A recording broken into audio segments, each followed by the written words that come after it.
दोस्तों, जाने अनजाने में हम कुछ ऐसी गलतियां कर देते हैं जिसका पछतावा हमें बाद में होता है। हमें जब अपनी गलती का एहसास होता है तब बहुत देर हो जाती है। तब तक हम बर्बाद हो चुके होते हैं। तो आखिर वो जीवन में कौन कौन सी गलतियां हैं जिसके बारे में हमें पता नहीं है, जो हमें बर्बाद कर रही है। आइए आज इस कहानी में यही बात करते हैं कि इंसान की कौन कौन सी गलतियां हैं जो उन्हें बर्बाद कर देती है। अपनी बर्बादी के कारण अगर हम पता कर लें तो हमारा जीवन सुखमय बन सकता है। बहुत समय पहले की बात है, एक नगर में एक धनी सेठ रहा करता था। उस सेठ के पास सभी तरह की सुख सुविधाएं थीं, लेकिन उसकी कोई संतान नहीं थी। संतान के दुख में वह हमेशा चिंतित रहता था। फिर एक दिन उसे पता चलता है कि उसकी पत्नी गर्भवती है। वह बहुत प्रसन्न हो जाता है। फिर उसने अपनी पत्नी का खूब ख्याल रखा। ऐसे में एक दिन उसके घर पर एक पुत्र का जन्म होता है। सेठ पुत्र के जन्म पर बहुत ही प्रसन्न था। उसने पूरे नगर में मिठाई बंटवाई और उसकी खुशी का कोई ठिकाना न था। देखते ही देखते उसका पुत्र बड़ा हो गया और सेठ ने अपने पुत्र को गुरुकुल भेजने का निर्णय किया ताकि वो पढ़ लिख कर एक विद्वान बन सके। अभी उसके पुत्र की उम्र ज्यादा नहीं हुई थी, लेकिन उसने छोटी ही उम्र में अपने पुत्र को गुरुकुल भेज दिया। गुरुकुल में वो बालक अच्छे से शिक्षा ग्रहण करता, अपने गुरु की सभी आज्ञाओं का पालन करता। ऐसे में वह बालक वहां का सबसे होनहार विद्यार्थी बन गया। गुरुकुल में उस बालक ने सारे वेद, पुराण और शास्त्रों का अध्ययन किया और बहुत बड़ा विद्वान बन गया। गुरु भी उस बालक से बहुत ही प्रसन्न थे कि उसने छोटी सी ही उम्र में सारा ज्ञान अर्जित कर लिया। लेकिन वो कहते हैं, न समय कब बदल जाए किसी को पता नहीं रहता है। ऐसे ही एक दिन किसी प्राकृतिक आपदा की वजह से उसके माता पिता की मृत्यु हो गई। और जब उसके माता पिता की मृत्यु हुई तब तक उस बालक की शिक्षा पूर्ण नहीं हुई थी। और जब उस बालक ने इस खबर को सुना कि उसके माता पिता इस दुनिया में नहीं रहे और उनका सब कुछ बर्बाद हो चुका है, तो उस बालक का इस सांसारिक मोह माया से मन उठ गया। उसके बाद उस बालक ने निश्चय किया कि वो गुरुकुल से शिक्षा पूर्ण करने के बाद अपना संपूर्ण जीवन लोगों की भलाई में व्यतीत कर देगा। और जब उस बालक की शिक्षा पूर्ण हो गई, उसके बाद वो बालक सन्यासी बन गया और वह सांसारिक वस्तुओं से दूर हिमालय की जंगल में चला गया। वन में जाकर उसने लंबे समय तक तपस्या की। तपस्या पूर्ण करने के बाद उस सन्यासी ने लोगों को शिक्षा देना प्रारंभ कर दिया। समय के साथ साथ उस सन्यासी की चर्चा चारों तरफ होने लगी और दूर दूर से लोग उसके पास शिक्षा ग्रहण करने आने लगे। और बहुत से लोग उसके पास अपनी समस्याओं का समाधान खोजने के लिए भी आने लगे। सन्यासी सभी लोगों की समस्याएं बड़ी आसानी से सुलझा देता, जिस वजह से वो पूरे राज्य में मशहूर हो गया था। लेकिन जिस नगर में वो रहता था, उस नगर का राजा एक क्रूर व्यक्ति था।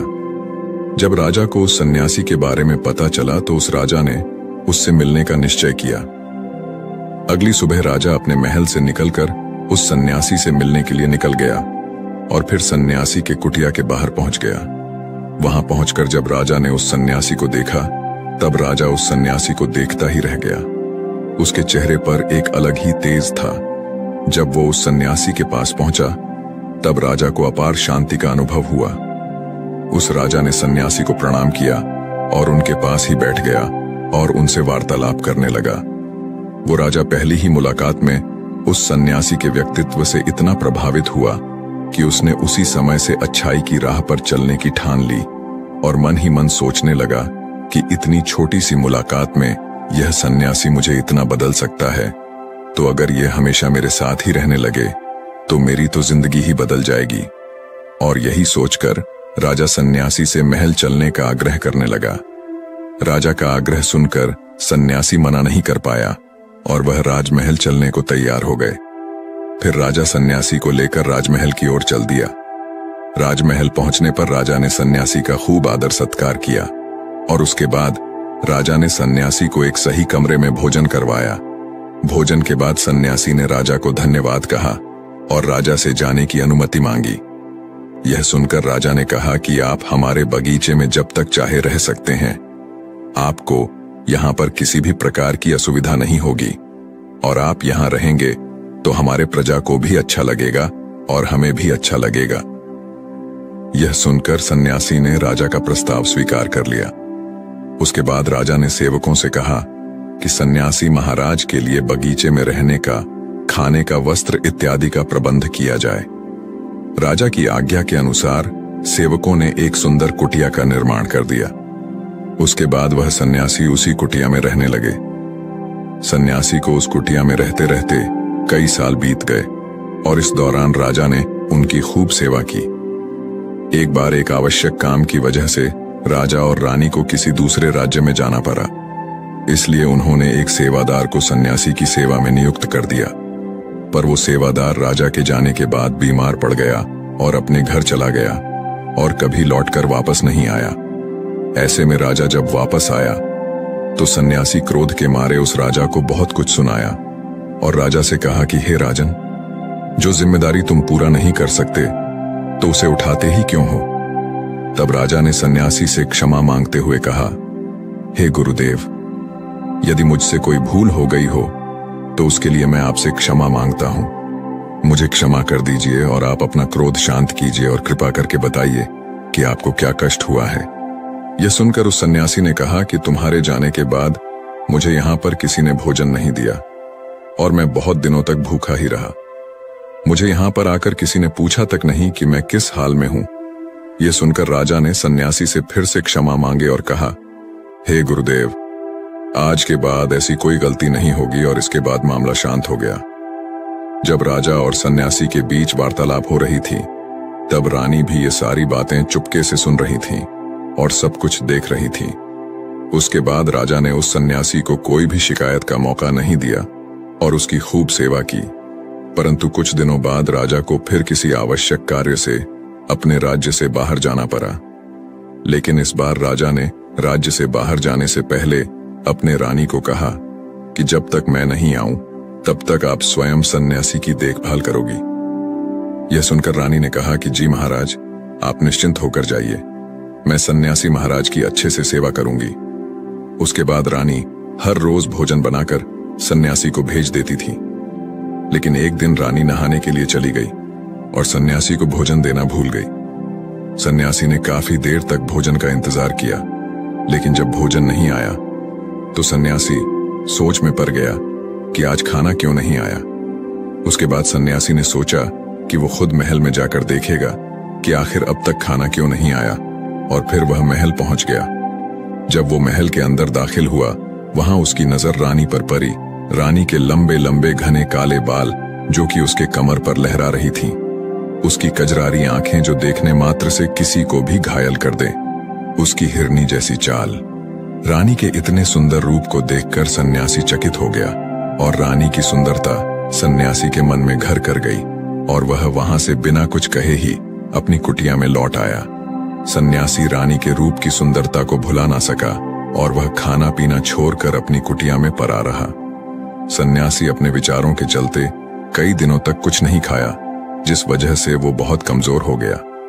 फिर कुछ समय बाद राजा वापस लौटे और जब उन्हें सन्यासी की हालत का पता चला तो वह सीधे सन्यासी से मिलने उनके कुटिया के पास पहुंच गए और बोले कि हे गुरुदेव, क्या बात है, आपको क्या हो गया है और आप इतने कमजोर कैसे हो गए? आखिर आपको किस बात की चिंता है? किस गहरी सोच में डूबे हुए हो? क्या मुझसे कोई भूल हो गई है? तब सन्यासी ने कहा कि नहीं राजन, आपसे कोई भूल नहीं हुई है। यह सुनकर राजा ने कहा, तो फिर आखिर क्या बात है, आप मुझे बताइए, मैं आपकी परेशानी जरूर हल करूंगा। यह सुनकर सन्यासी ने राजा से कहा कि हे राजन, मैं आपके रानी की अद्भुत सुंदरता को देखकर उनके विचारों में खो गया हूं और अब मैं रानी के बिना जिंदा भी नहीं रह सकता। यह बातें सुनकर राजा हैरान रह गया और कुछ देर सोचने के बाद राजा ने उस सन्यासी से कहा, मैं आपको रानी दे दूंगा। यह बात सुनते ही सन्यासी बहुत प्रसन्न हो गया। फिर राजा सन्यासी को लेकर महल चले गए और जब राजा सन्यासी को लेकर महल पहुंचे, उस दिन रानी ने सबसे सुंदर वस्त्र पहनी हुई थी। फिर राजा रानी के पास पहुंचे और रानी से कहा कि आपको इस सन्यासी की मदद करनी चाहिए। यह बहुत कमजोर पड़ गए हैं और मैं नहीं चाहता कि किसी ज्ञानी पुरुष की हत्या का कलंक मेरे सर पर लगे। उसके बाद राजा ने रानी से पूछा कि क्या आप इस कलंक को अपने सिर लेना चाहेंगे? राजा की यह बात सुनकर रानी ने राजा से पूछा कि आखिर इस सन्यासी के दुख का कारण क्या है।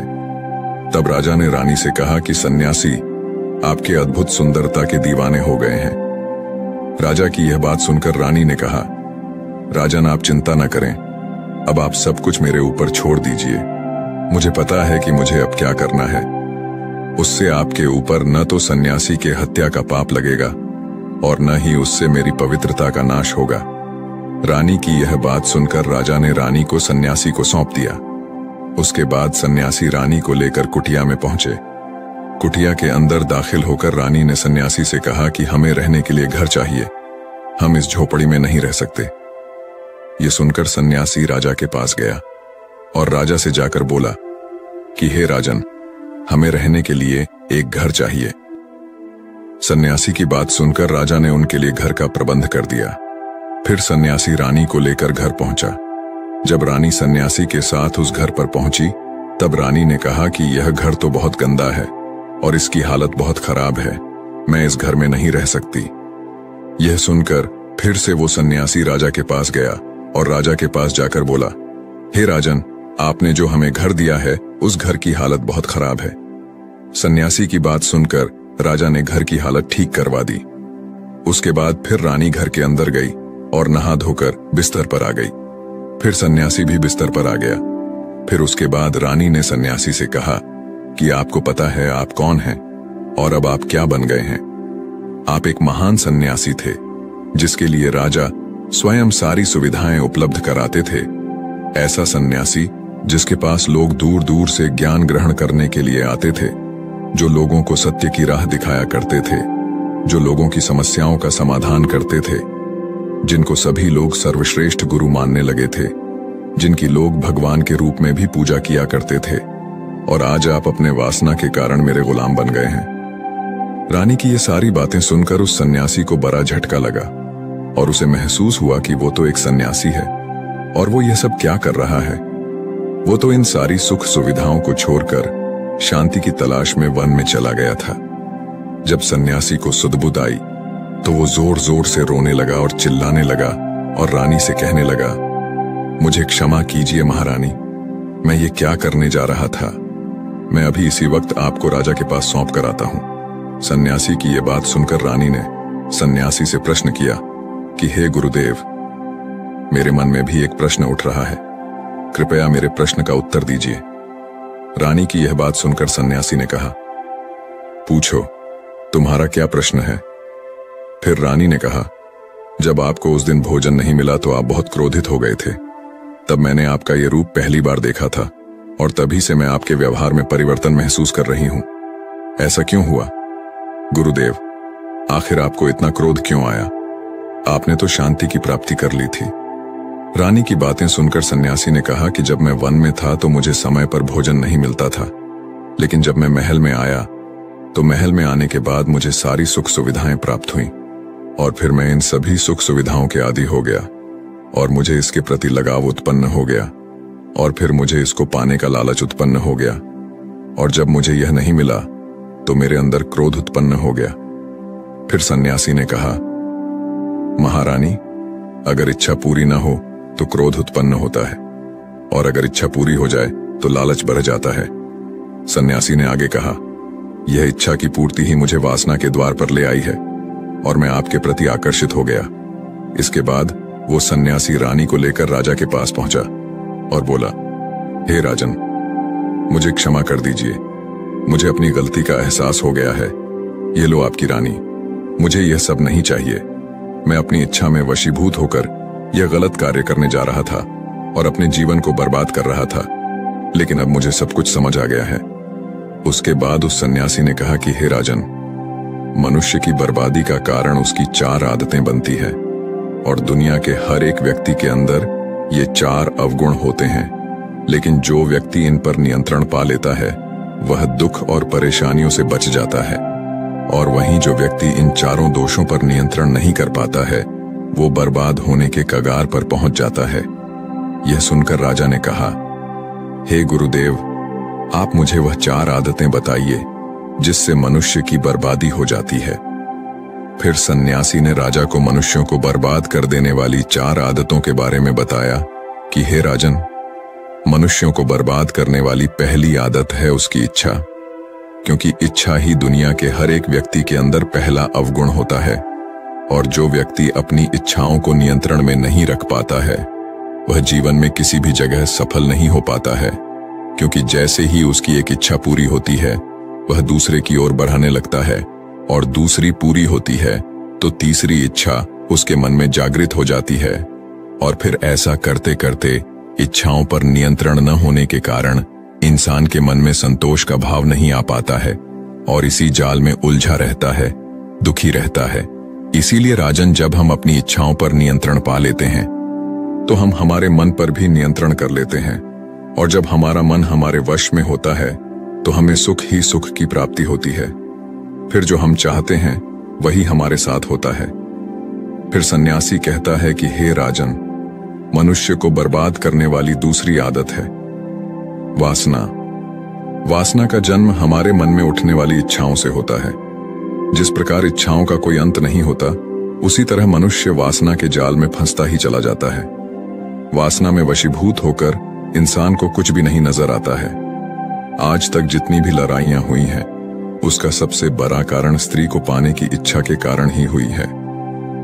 स्त्री के प्रेम में वशीभूत होकर आज से पहले कई राजा महाराजाओं ने युद्ध किया है। रावण एक बड़ा बुद्धिमान व्यक्ति था, लेकिन वह माता सीता की सुंदरता से वशीभूत होकर अपने आप को बर्बाद कर लिया। उसकी मृत्यु का कारण एक स्त्री ही बनी थी। कई राजा महाराजा तो युद्ध में इसलिए हार गए क्योंकि वो लोग स्त्रियों से रासलीला रचाने में ही रह गए। ईश्वर ने तो स्त्री की उत्पत्ति इस संसार को बनाने के लिए की है, लेकिन आजकल लोगों ने इसे अपना वासना का रूप बना लिया है।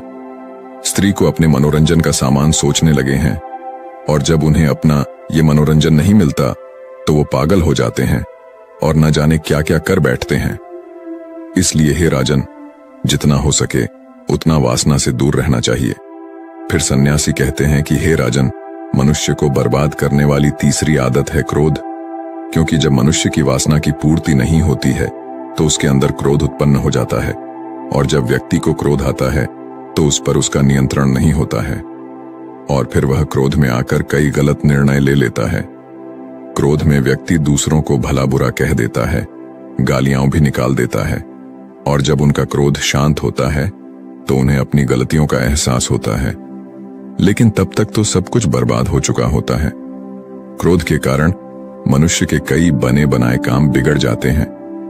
जब मनुष्य के अंदर क्रोध उत्पन्न होता है तो वह अंदर से बहुत कमजोर हो जाता है, और एक कमजोर मनुष्य जीवन में कुछ नहीं कर सकता है, उसे कभी भी सफलता नहीं मिलती है।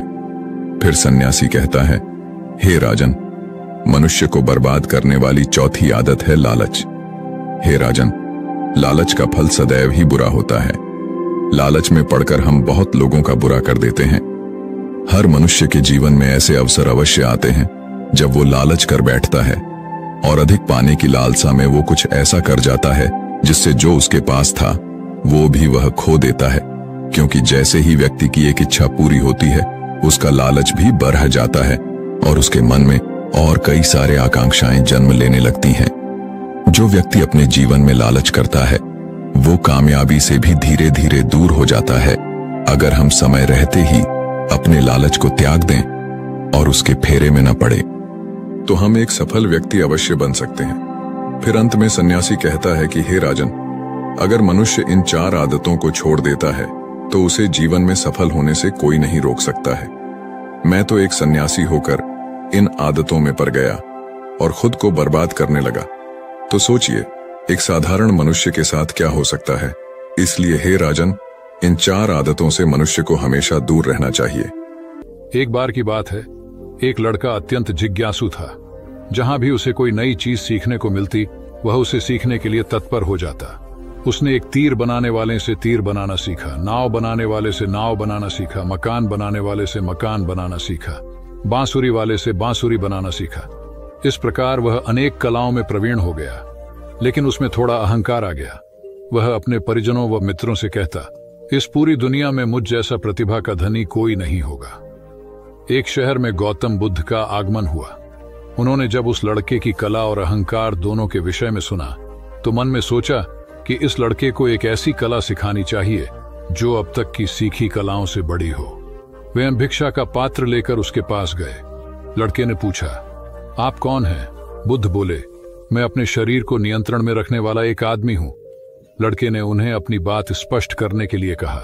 तब उन्होंने कहा, जो तीर चलाना जानता है वह तीर चलाता है, जो नाव चलाना जानता है वह नाव चलाता है, जो मकान बनाना जानता है वह मकान बनाता है, मगर जो ज्ञानी है वह स्वयं पर शासन करता है। लड़के ने पूछा, वह कैसे? बुद्ध ने उत्तर दिया, यदि कोई उसकी प्रशंसा करता है तो वह अभिमान से फूलकर खुश नहीं हो जाता, और यदि कोई उसकी निंदा करता है तो भी वह शांत बना रहता है। ऐसा व्यक्ति ही सदैव आनंद में रहता है। लड़का जान गया कि सबसे बड़ी कला स्वयं को वश में रखना है। कथा सार यह है कि आत्मनियंत्रण जब सध जाता है तो संभव आता है, और यही संभव अनुकूल प्रतिकूल दोनों स्थितियों में हमें प्रसन्न रखता है। सिद्धार्थ ने मौन का महत्व समझाया। कथा सिद्धार्थ के जीवन के उस दौर की है जब वे बुद्धत्व को प्राप्त नहीं हुए थे और निरंजना नदी के तटीय वनों में वृक्ष के नीचे ध्यान करते थे। सिद्धार्थ प्रतिदिन ध्यान करने के बाद पास के किसी गांव में चले जाते और भिक्षा मांगकर लौट आते। कुछ दिनों के बाद उन्होंने भिक्षाटन पर जाना बंद कर दिया, क्योंकि एक गांव के प्रधान की छोटी बेटी सुजाता उनके लिए नित्य भोजन लाने लगी। सिद्धार्थ को वह बड़े स्नेह से भोजन कराती थी। कुछ दिनों बाद उसी गांव का एक चरवाहा भी सिद्धार्थ से प्रभावित होकर उनके पास आने लगा। उसका नाम स्वस्थ था। एक दिन स्वस्थ से सिद्धार्थ बातें कर रहे थे कि सुजाता भोजन लेकर आई। जैसे ही सिद्धार्थ ने भोजन करना शुरू किया, उन्होंने बातचीत बंद कर दी। जितनी देर तक वे भोजन करते रहे, बिल्कुल चुप रहे और वहां सन्नाटा छाया रहा। स्वस्थ को हैरानी हुई। उसने सिद्धार्थ के भोजन करने के उपरांत उनसे पूछा, गुरुदेव, आप मेरे आने के बाद निरंतर वार्तालाप करते रहे, किंतु भोजन के समय एक शब्द भी नहीं बोले। इसका क्या कारण है? सिद्धार्थ बोले, भोजन का निर्माण बड़ी कठिनाई से होता है। किसान पहले बीज बोता है, फिर पौधों की रखवाली करता है, और तब कहीं जाकर अनाज पैदा होता है। फिर घर की महिलाएं उसे बड़े जतन से खाने योग्य बनाती हैं। इतनी कठिनाई से तैयार भोजन का पूरा आनंद तभी संभव है जब हम पूर्णतः मौन हों। भोजन के दौरान मैं मौन रहकर उसका पूरा स्वाद लेता हूं। वस्तुतः शांति से किया गया भोजन न केवल शारीरिक भूख को तृप्त करता है, बल्कि मानसिक आनंद और सात्विक ऊर्जा भी देता है। बुद्ध ने संयम रखना सिखाया। बुद्ध के पास उनका एक शिष्य आया और बौखलाए स्वर में बोला, जमींदार राम सिंह ने मेरा अपमान किया है, आप सभी चलें, उसे सबक सिखाना होगा। बुद्ध बोले, प्रियवर, सच्चे बौद्ध का अपमान करने की शक्ति किसी में नहीं होती। तुम इस बात को भुला दो। जब प्रसंग भुला दोगे तो अपमान कहां बचा रहेगा। शिष्य ने कहा, उसने आपके प्रति भी अपशब्दों का प्रयोग किया था। आप चलिए तो सही। आपको देखते ही वह शर्मिंदा हो जाएगा और क्षमा मांग लेगा। इससे मैं संतुष्ट हो जाऊंगा। बुद्ध कुछ विचार कर बोले, अच्छा, यदि ऐसी बात है तो मैं अवश्य ही राम जी के पास चलकर उसे समझाने का प्रयास करूंगा। शिष्य ने आतुर होकर कहा, चलिए, नहीं तो रात हो जाएगी। बुद्ध ने कहा, रात आएगी तो क्या, रात के पश्चात दिन भी तो आएगा। यदि तुम वहां चलना आवश्यक ही समझते हो तो मुझे कल याद दिलाना, कल चलेंगे।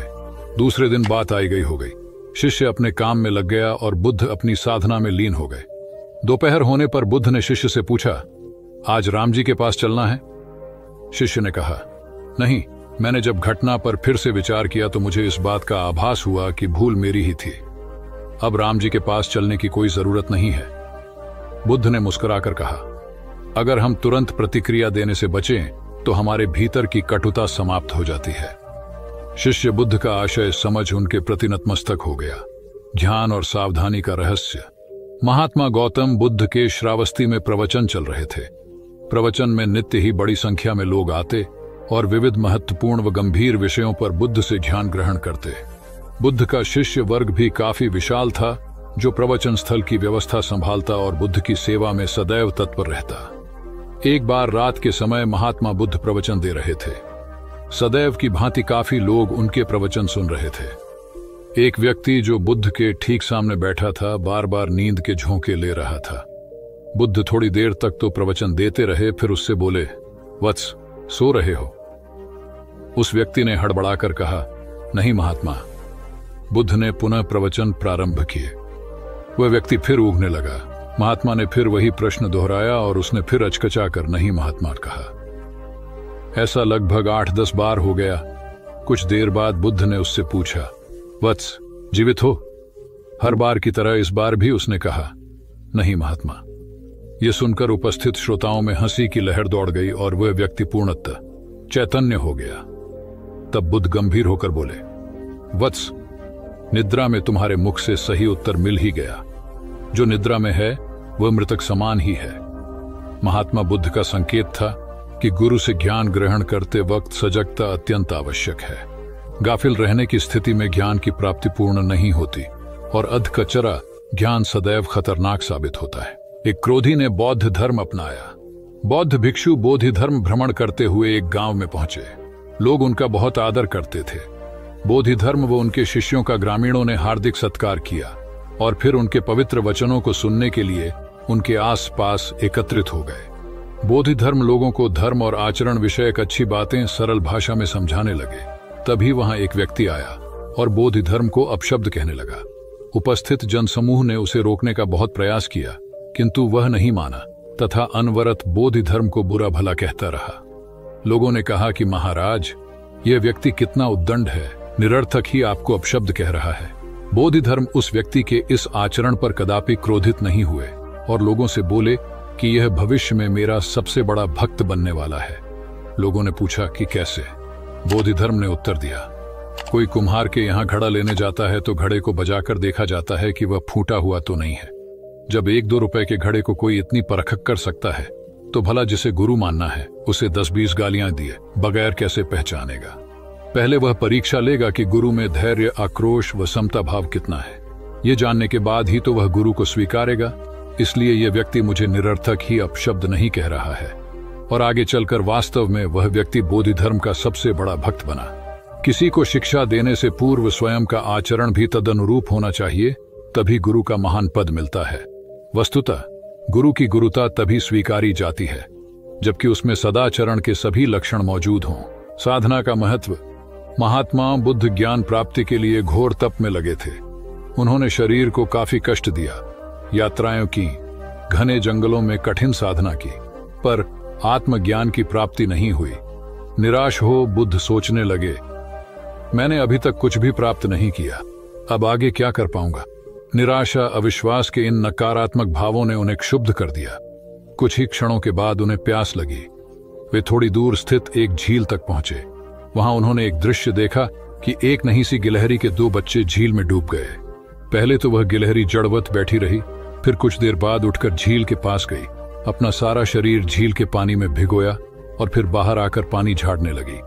ऐसा वह बार बार करने लगी। बुद्ध सोचने लगे कि इस गिलहरी का प्रयास कितना मूर्खतापूर्ण है। क्या कभी यह इस झील को सुखा सकेगी? किंतु गिलहरी का यह क्रम लगातार जारी था। बुद्ध को लगा मानो गिलहरी कह रही हो कि यह झील कभी खाली होगी या नहीं, यह मैं नहीं जानती, किंतु मैं अपना प्रयास नहीं छोड़ूंगी।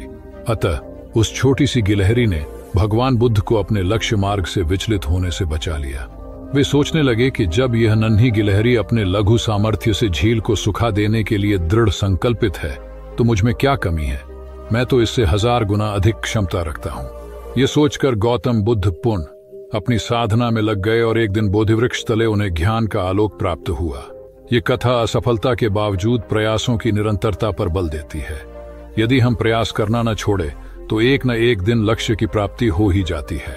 बुद्ध का समत्व भाव। गौ बुद्ध निर्जन जंगल में एक पहाड़ी पर बैठे ध्यान कर रहे थे। वहां चारों ओर शांति थी, कहीं कोई शोर नहीं था। ध्यान करने के लिए इससे उपयुक्त स्थान और कहीं नहीं हो सकता, यही सोचकर बुद्ध ने इसे चुना था। अचानक इस नीरवता को एक कोलाहल ने भंग कर दिया। कुछ दुष्चरित्र लोग एक वेश्या को लेकर वहां आमोद प्रमोद के लिए आ धमके। एक क्षण में वातावरण की पवित्रता भंग हो गई और शांति अशांति में बदल गई। उन लोगों ने मदिरापन शुरू कर दिया। इसी बीच वेश्या अवसर पाकर भाग गई। उन दुष्टों ने उसे वस्त्र विहीन कर दिया था। जब मदिरा का नशा थोड़ा उतरा तो वे लोग उसे खोजने निकले। थोड़ी दूर जाने पर उन्हें ध्यानस्थ बुद्ध दिखाई दिए। उन्होंने बुद्ध का ध्यान भंग कर पूछा, क्या तुमने यहां से किसी को जाते देखा? बुद्ध के नहीं कहने पर उन्होंने फिर पूछा, क्या तुमने एक सुंदर स्त्री को यहां से जाते देखा? बुद्ध द्वारा इनकार करने पर उन्होंने निर्लज्जता से पूछा, क्या यहां से एक निर्वस्त्र स्त्री को भाग कर जाते देखा? बुद्ध ने शांत भाव से उत्तर दिया, यहां से कोई गया जरूर था, किंतु वह स्त्री थी या पुरुष, मेरे लिए यह पहचान करना असंभव है। जब तुम्हारा मन भी वासना विहीन हो जाएगा तो वह भी स्त्री पुरुष या वस्त्रधारी निर्वस्त्रधारी का भेद करना भूल जाएगा। सभी दुष्ट अपनी भूल जान लज्जित होकर वहां से चले गए। सार यह है कि साधुता विकार रहित और निरपेक्ष दृष्टि से देखती है। वहां प्राणी मात्र में किसी प्रकार के भेद के लिए कोई स्थान नहीं होता। आत्मा साक्षात्कार आवश्यक है। जीवन में एक अज्ञात भय ऐसा है जो ज्ञात भी है परंतु है सबसे बड़ा, और वह है मृत्यु का भय। उम्र, मौत और जिंदगी, इन तीनों के मामले में संसारी और साधु का फर्क देखें तो भय मुक्त हुआ जा सकता है। संत कितना जिए यह महत्वपूर्ण नहीं होता, कैसे जिए यह उपयोगी होता है। देह त्यागने के पूर्व बुद्ध ने जो अंतिम वाक्य कहे थे उसे समझा जाना चाहिए। हंद दानी भिक्खवे आमंत यामी वो, वह धमा संरवारा अपमादीन संपादे था इति, अर्थात हर वस्तु नाशवान है। जीवन का संपादन अप्रमाद के साथ करो। आलस्य के साथ वासना का समावेश हो जाए तो प्रमाद शुरू होता है। बुद्ध ने अपने भिक्षुओं को अपनी अंतिम क्रिया के बारे में भी विस्तार से समझा दिया था। मौत को उन्होंने उत्सव बनाया। भौतिकता की आंधी में आज हम इतने भयभीत हैं कि सांप को तो मार देते हैं और रस्सी से डर जाते हैं। हमारी मौत अवसाद तथा संतों की मृत्यु उपदेश हो जाती है। इसे दिव्य बनाने का प्रयास उम्र के हर पल में और जिंदगी के हर पड़ाव पर सतत करना होगा। कहते हैं जब बुद्ध संसार से गए तो उनकी उम्र 80 वर्ष थी, लेकिन संत समाज मानता है कि वे 40 साल के थे, क्योंकि जब वे 40 वर्ष के थे तब एक पीपल के वृक्ष के नीचे 7 दिन सतत समाधि में रहे और तभी उन्हें पूर्णिमा के दिन बुद्धत्व प्राप्त हुआ था। उसके बाद वे 40 वर्ष और जीवित रहे। अध्यात्म कहता है उम्र तो उसी को मानेंगे जिन क्षणों में आप स्वयं को जान गए। इसलिए याद रखें, कितना जिए यह संसार का समीकरण है, कैसा जिए ये अध्यात्म का गणित है। कौन कौन मोक्ष चाहते हैं? प्रवचन को समाप्ति के बाद भगवान गौतम बुद्ध के पास कई लोग आते थे और अपनी जिज्ञासाओं का समाधान प्राप्त करते थे। एक दिन एक ग्रामीण गौतम बुद्ध के पास आया और बोला, भगवान, आप कई वर्षों से शांति, सत्य और मोक्ष की बात लोगों को समझा रहे हैं, किंतु अब तक कितने लोगों को मोक्ष मिला है? बुद्ध ने कहा, तुम कल आना, तब मैं तुम्हारी बात का उत्तर दूंगा, किंतु आने से पहले एक काम करना, पूरे गांव का चक्कर लगाते हुए सभी लोगों से पूछ कर आना कि कौन कौन शांति चाहते हैं और कौन कौन सत्य एवं मोक्ष। अगले दिन उस ग्रामीण ने घंटों गांव का चक्कर लगाया, किंतु उसे एक भी व्यक्ति ऐसा नहीं मिला जो शांति, सत्य और मोक्ष चाहता हो। कोई धन चाहता था तो कोई यश, किसी को संतान चाहिए थी तो किसी को दीर्घायु। ग्रामीण बुद्ध के पास आकर बोला, यह विचित्र गांव है भगवान, कोई कुछ चाहता तो कोई कुछ, लेकिन शांति, सत्य और मोक्ष चाहने वाला कोई नहीं है। तब बुद्ध ने उत्तर दिया, इसमें विचित्र कुछ नहीं है। हम में से प्राय सभी सुख चाहते हैं, शांति नहीं। सुख प्राप्ति के लिए वे शांति के विपरीत मार्ग पर चलते हैं, इसलिए वे सुख और शांति का मार्ग नहीं पा सकते। सार ये है कि व्यक्ति सुख की खोज भौतिकता में करता है, जो निरंतर लिप्सा को बढ़ाती है और लिप्सा कभी शांति नहीं आने देती। शांति का मार्ग संतोष और सीमित चाह में निहित होता है तथा शांति ही सही मायनों में सुख का वाहक है, क्योंकि सुख शरीर से बढ़कर आत्मा का विषय है। मैं आत्म विजय का प्रतीक हूँ। एक बौद्ध ब्रह्मचारी ने कई देशों में घूमकर विभिन्न कलाएं सीखी। एक देश में उसने एक व्यक्ति से बाण बनाने की कला सीखी। कुछ दिनों के बाद वह अन्य देश में गया। वहां उसने नौ निर्माण कलाएं सीखी, क्योंकि वहां बहुतायत में जहाज बनाए जाते थे। फिर वह किसी तीसरे देश में गया तो कई ऐसे व्यक्तियों के संपर्क में आया जो गृह निर्माण करते थे। यहां उसने गृह निर्माण कला सीखी। इस प्रकार वह 16 देशों में गया और कई कलाओं का झांता होकर लौटा। जब वह अपने देश पहुंचा तो अहंकार ग्रस्त हो लोगों से पूछता, इस संपूर्ण पृथ्वी पर मुझ जैसा कोई चतुर व्यक्ति है? भगवान बुद्ध ने उस युवा ब्रह्मचारी से घमंड की ऐसी अति देखकर उसे एक उच्चतर कला सिखानी चाहिए। वे एक वृद्ध भिखारी का वेश बनाकर हाथ में भिक्षा पत्र लिए उसके सामने गए। ब्रह्मचारी ने बड़े अभिमान से पूछा, कौन हो तुम? बुद्ध बोले, मैं आत्म विजय का पथिक हूं। ब्रह्मचारी ने उसके कथन का अर्थ जानना चाहा तो वे बोले, ईशुकर बाण बना लेता है, नौ चालक जहाज पर नियंत्रण रख लेता है, गृह निर्माता घर भी बना लेता है, किंतु वह तो महाविद्वान नहीं होगा जो अपने शरीर और मन पर विजय पा सके। संसार की प्रशंसा व अपशब्द दोनों ही दशाओं में जिसका मन स्थिर रहे वही साधक शांति व निर्वाण को प्राप्त करता है। गौतम बुद्ध की इन बातों को सुनकर ब्रह्मचारी को अपनी भूल का एहसास हुआ। वस्तुतः अहंकार का त्याग ही ईश उपलब्धि का द्वार है, इसलिए ईश्वर की प्राप्ति के इच्छुक भक्त को अहंकार से सर्वथा मुक्त रहना चाहिए। महात्मा बुद्ध ज्ञान प्राप्ति के लिए घोर तप में लगे थे। उन्होंने शरीर को काफी कष्ट दिया, यात्राएं की, घने जंगलों में कठिन साधना की, पर आत्मज्ञान की प्राप्ति नहीं हुई। निराश हो बुद्ध सोचने लगे, मैंने अभी तक कुछ भी प्राप्त नहीं किया, अब आगे क्या कर पाऊंगा। निराशा, अविश्वास के इन नकारात्मक भावों ने उन्हें क्षुब्ध कर दिया। कुछ ही क्षणों के बाद उन्हें प्यास लगी। वे थोड़ी दूर स्थित एक झील तक पहुंचे। वहां उन्होंने एक दृश्य देखा कि एक नन्ही सी गिलहरी के 2 बच्चे झील में डूब गए। पहले तो वह गिलहरी जड़वत बैठी रही, फिर कुछ देर बाद उठकर झील के पास गई, अपना सारा शरीर झील के पानी में भिगोया और फिर बाहर आकर पानी झाड़ने लगी। ऐसा वह बार बार करने लगी।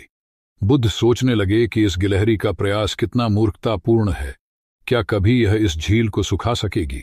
किंतु गिलहरी का यह क्रम लगातार जारी था। बुद्ध को लगा मानो गिलहरी कह रही हो कि यह झील कभी खाली होगी या नहीं, यह मैं नहीं जानती, किंतु मैं अपना प्रयास नहीं छोड़ूंगी। अतः उस छोटी सी गिलहरी ने भगवान बुद्ध को अपने लक्ष्य मार्ग से विचलित होने से बचा लिया।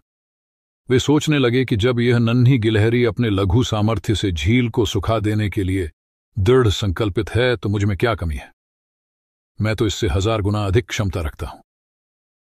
यह सोचकर गौतम बुद्ध पुनः अपनी साधना में लग गए और एक दिन बोधिवृक्ष तले उन्हें ज्ञान का आलोक प्राप्त हुआ।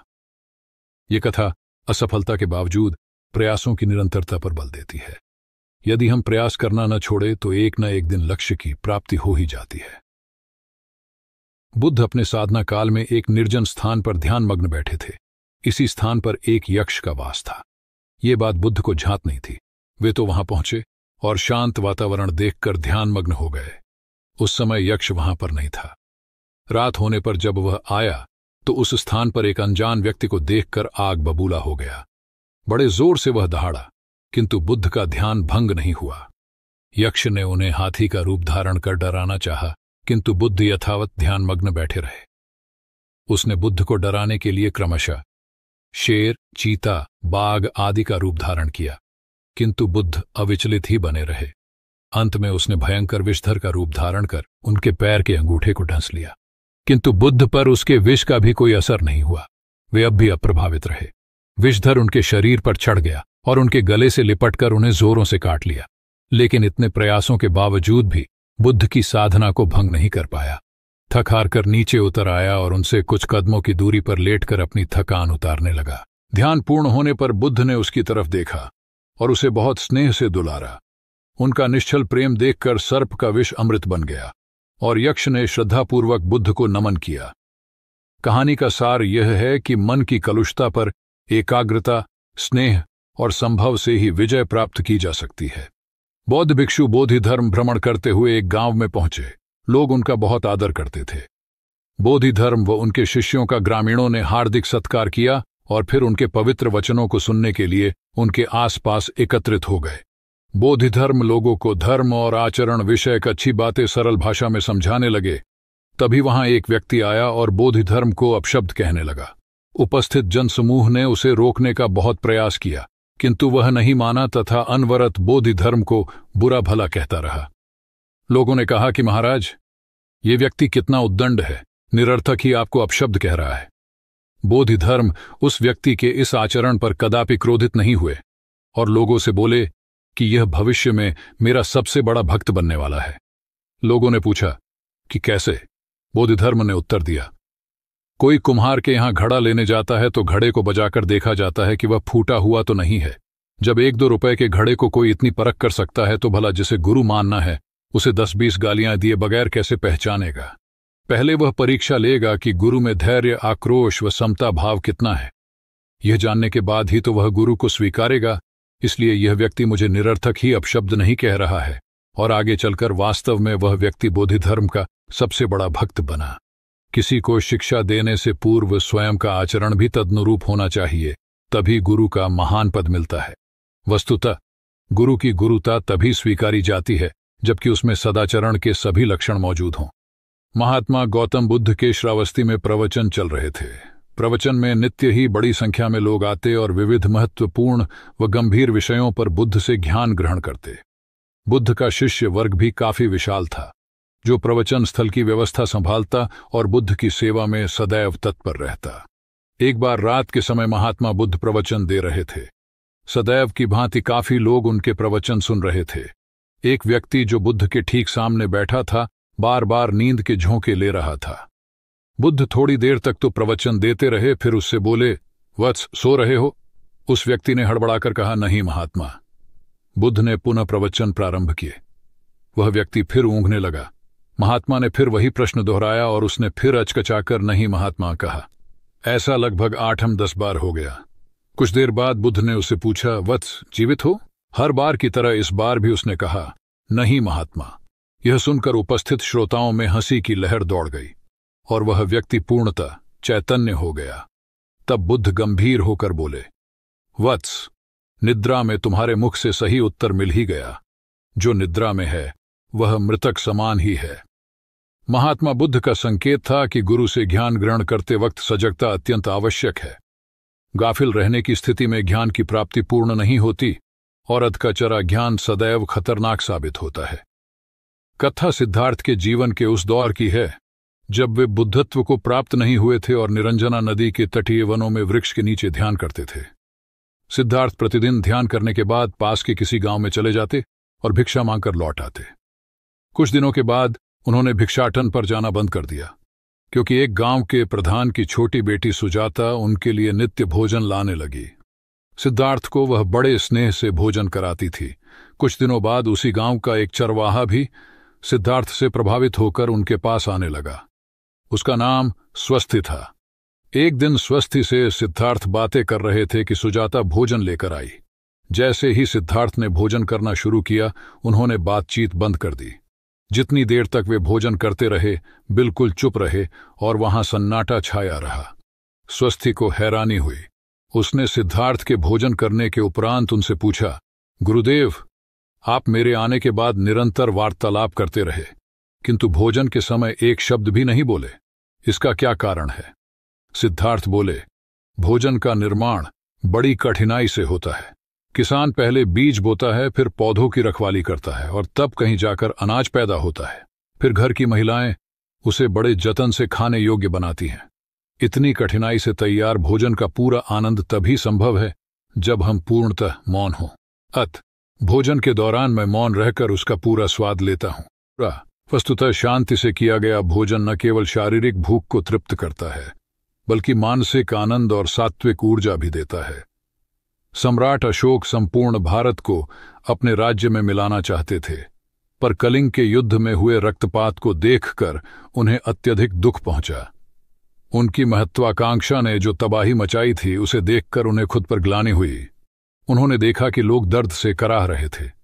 यह सब विनाश केवल उनकी महत्वाकांक्षा से हुआ था। यह सब देखकर अशोक के मन में विनाश का पथ छोड़कर नेकी के रास्ते पर चलने का विचार जगा। अशोक की राजधानी पाटलिपुत्र थी। पाटलिपुत्र अब पटना के रूप में जाना जाता है। पटना से गया भी अधिक दूर नहीं है, जहां बोधि वृक्ष के नीचे महात्मा बुद्ध को ज्ञान प्राप्त हुआ था।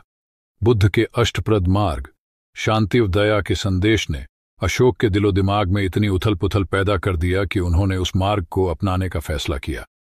इस पथ पर चलने से उन्होंने इतिहास में अपनी अमिट छाप छोड़ी। अशोक ने अपने पुत्र को सिलोन, अब श्रीलंका, और अन्य कई लोगों को सुदूर क्षेत्रों में दूत बनाकर भेजा। एक निर्दयी महत्वाकांक्षा एक ऐसे पवित्र उद्देश्य में बदल चुकी थी जिसमें कुछ अच्छा कर गुजरने की, करुणा और प्रेम के संदेश को चारों ओर फैलाने की इच्छा थी। करुणा केवल दया भावना मात्र नहीं है, ये आपके अंदर दूसरों की मदद करने की तीव्र इच्छा पैदा करती है। इसी भावना ने बुद्ध को भगवान और अशोक को महान बनाया। तथागत बुद्ध उन दिनों मगध प्रवास पर थे। साथ में शिष्यों का बड़ा समूह भी था। प्रतिदिन बुद्ध के प्रवचन होते, जिनका लाभ लेने के लिए बड़ी संख्या में लोग आते। इन लोगों में साधारण जन के साथ विशिष्ट हस्तियां भी शामिल रहती थीं। हालांकि बुद्ध सभी के प्रति समान रूप से प्रेम व आत्मीयता का व्यवहार रखते थे। इन लोगों में नगर सेठ का पुत्र भी था, जो बड़े ध्यान से बुद्ध के प्रवचन सुनता था। वह नित्य ही बुद्ध के शिष्यों के समक्ष बुद्ध की तारीफों के पुल बांधता और धन्य धन्य भाव से घर जाता। एक दिन प्रवचन समाप्त होने के बाद उसने किसी शिष्य से कहकर बुद्ध से मिलने की हार्दिक इच्छा प्रकट की। जब उसे बुद्ध के सामने ले जाया गया तो उसने उन्हें साष्टांग प्रणाम कर कहा, भगवान, आप जैसा तपस्वी और ज्ञानी व्यक्ति पहले न कभी हुआ था और न भविष्य में होगा। यह सुनते ही बुद्ध ने उसकी बात बीच में ही रोककर कहा, वत्स, क्या तुमने इतना अध्ययन कर लिया है कि अब तक कितने संत महापुरुष हुए हैं, और क्या भविष्य भी जान चुके हो कि आगे और कोई नहीं होगा? युवक लज्जित भाव से चुप खड़ा रहा, क्योंकि इस बात का उसके पास कोई जवाब नहीं था। बुद्ध ने अपनी बात समाप्त करते हुए उसे सीख दी, सदैव अपनी आंखें खुली रखो।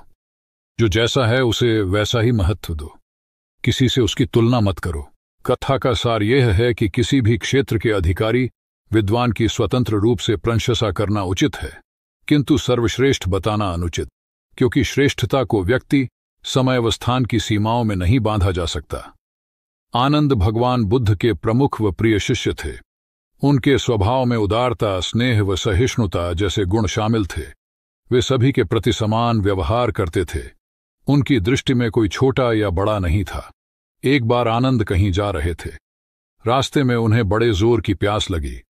आसपास देखा तो निकट ही कुआं दिखाई दिया। वे वहां पहुंचे। कुएं से एक लड़की पानी भर रही थी। आनंद ने उसके पास जाकर कहा, बहन, मैं बड़ी दूर से आ रहा हूं, मुझे बहुत जोर से प्यास लगी है, कृपा कर पानी पिला दो। उनकी बात सुनते ही लड़की कांप उठी, क्योंकि वह अछूत जाति की थी।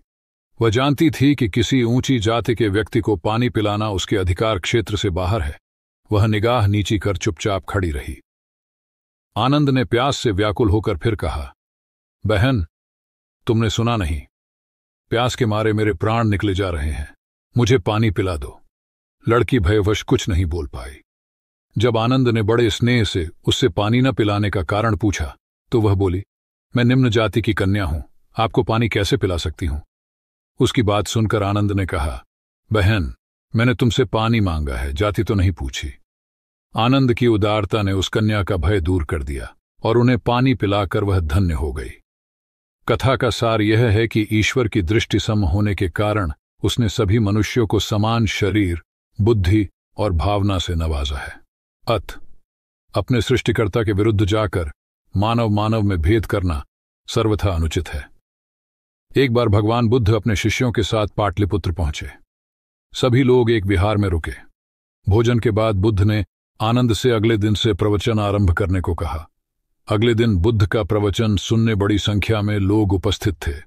बुद्ध प्रवचन देने के बाद लोगों से मिलते, उनकी समस्याएं सुनते और नेक सलाह देते।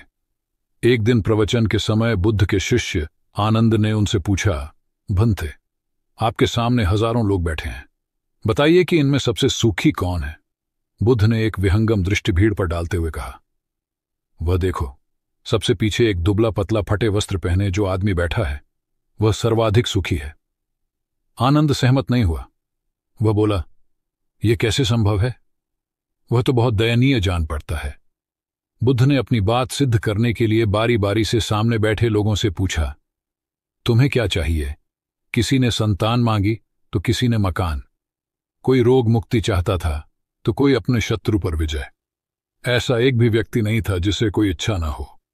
अंत में बुद्ध ने उस फटेहाल आदमी को बुलाकर पूछा, तुम्हें क्या चाहिए? उसने हाथ जोड़कर जवाब दिया, कुछ नहीं, यदि ईश्वर को मुझे कुछ देना ही है तो बस इतना कर दें कि मेरे अंदर कभी कोई चाह पैदा ना हो। मैं ऐसे ही स्वयं को सबसे बड़ा सुखी मानता हूं। उसकी बात सुनकर आनंद से बुद्ध ने कहा, आनंद, जहां चाह है वहां सुख नहीं हो सकता। आनंद ने बुद्ध की इस शिक्षा को सदा के लिए गांठ बांध लिया। सार यह है कि लालसा से लोभ बढ़ता है, जो असंतोष का जनक होता है।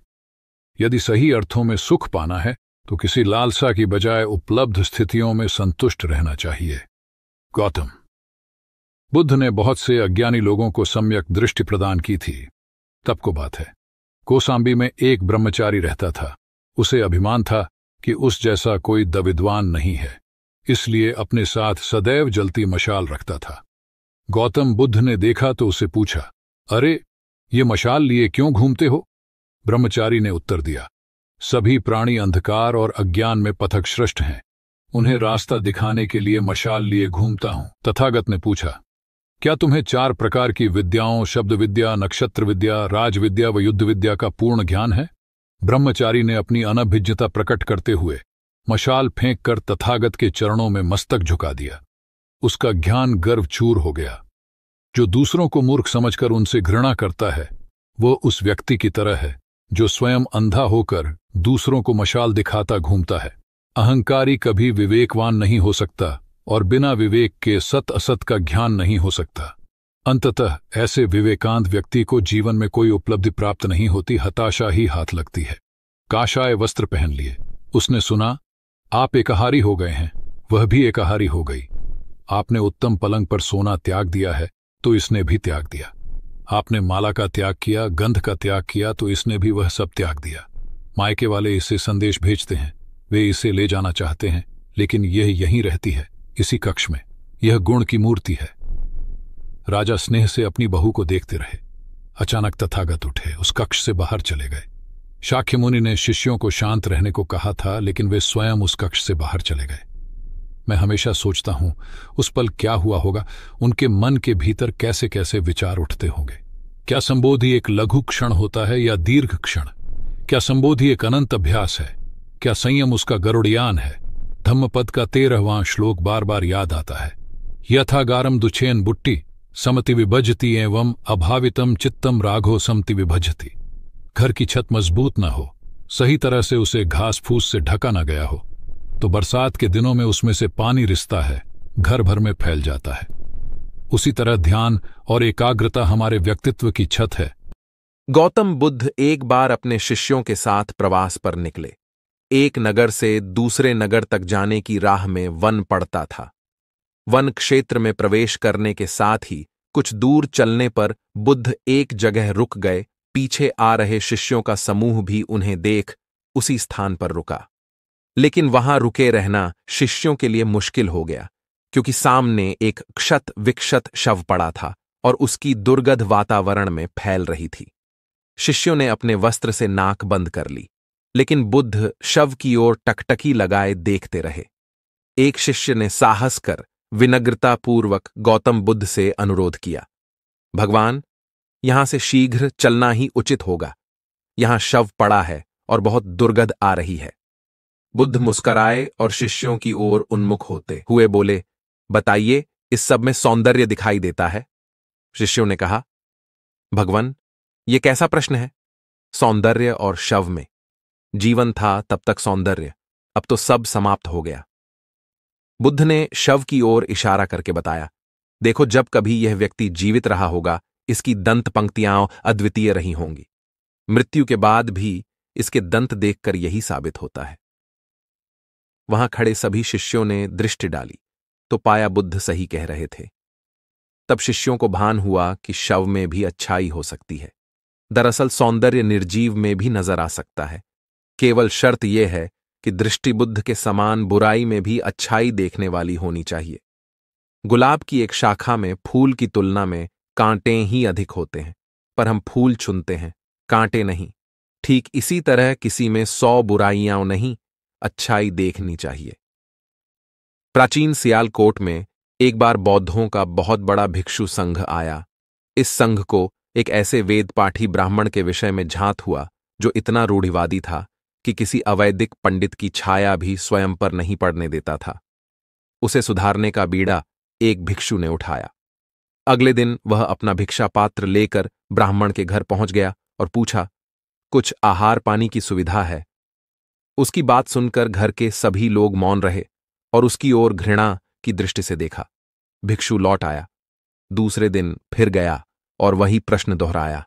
इस बार भी उसे चुप्पी और तिरस्कार का सामना करना पड़ा। वह पुनः लौट गया। एक दिन जब वह ब्राह्मण के घर पहुंचा तो ब्राह्मण वहां नहीं था। नित्य आने जाने से ब्राह्मणी का मन पसीज गया। वह बोली, मैं तो तुम्हें आहार पानी दे दूं, किंतु पंडित जी की नाराजगी के कारण विवश हूं। भिक्षु ने कहा, कोई बात नहीं बहन, मैं अपना काम करता हूं, तुम अपना काम करो। वापस लौटते हुए भिक्षु को ब्राह्मण मिल गया। उसने भिक्षु को खूब खरी खोटी सुनाई तब भिक्षु ने कहा, इतने दिनों तक आपके घर से कुछ नहीं मिला, किंतु आज आपकी पत्नी ने नहीं दी है। अब किसी दिन हां भी मिल जाएगा। ब्राह्मण थोड़ा शांत हुआ और बोला, यह क्रम कब तक जारी रखोगे? भिक्षु ने उत्तर दिया, जब तक जीवित हूं।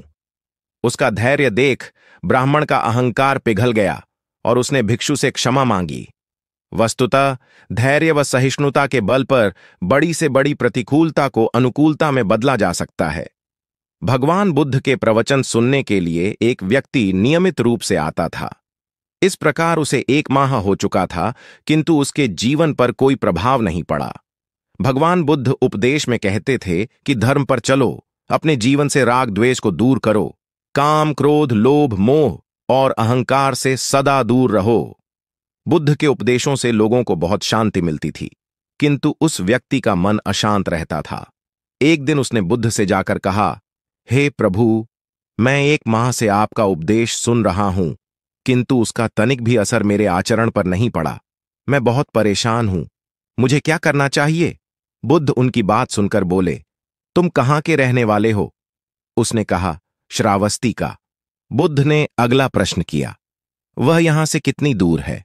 उसने अनुमान से बता दिया। बुद्ध ने पुनः जिज्ञासा प्रकट की, कितना समय लगता है? उस व्यक्ति ने हिसाब लगाकर बता दिया। बुद्ध ने कहा, अब बताओ कि क्या तुम यहां पर बैठे बैठे ही अपने घर पहुंच सकते हो? उसने कहा, यह कैसे हो सकता है? वहां पहुंचने के लिए तो चलना होगा। तब बुद्ध ने बड़े प्रेम से उसे समझाया, जैसे चलने पर ही पहुंचा जा सकता है, वैसे ही अच्छी बातों पर अमल करने से ही लाभ होता है। हे प्यारे, तुम मेरे ज्ञान के साथ अपने कर्म को जोड़ दो, तब तुमको उत्तम फल मिलेगा। उस व्यक्ति को अपनी गलती समझ में आ गई। उसने अपने जीवन में सुधार कर लिया, जिससे उसका जीवन सदाचारी बन गया। एक छोटी सी नदी थी, उसके दोनों किनारों पर लोग रहते थे। नदी के पानी से दोनों ओर के लोग अपना अपना काम चलाते थे और सुखमय जीवन बिताते थे। एक बार संयोग से पानी को लेकर दोनों पक्षों में तनातनी हो गई। वे एक दूसरे पर आरोप लगा रहे थे कि तुम ज्यादा पानी ले रहे हो। जब आपसी बातचीत में मामला नहीं निपटा तो वे मरने मारने पर उतारू हो गए। उनके पास जो भी हथियार थे उन्हें तत्काल निकाल लाए और एक दूसरे पर टूट पड़ने को आमादा हो गए। तभी किसी ने जाकर भगवान बुद्ध को सूचना दी। उन्होंने दोनों पक्षों के प्रतिनिधियों को बुलाया और तकरार का कारण पूछा। दोनों प्रतिनिधियों ने अपना अपना पक्ष रखा। बुद्ध ने दोनों की बातें सुनी और मुस्कुराकर कहा, तो तुम लोग क्या करोगे? दोनों प्रतिनिधियों ने आवेश में आकर कहा, हम खून की नदियां बहा देंगे। भगवान बुद्ध ने कहा, तो तुम्हें खून चाहिए? उन लोगों ने हतप्रभ होकर बुद्ध की ओर देखा, फिर बोले, नहीं, हमें पानी चाहिए।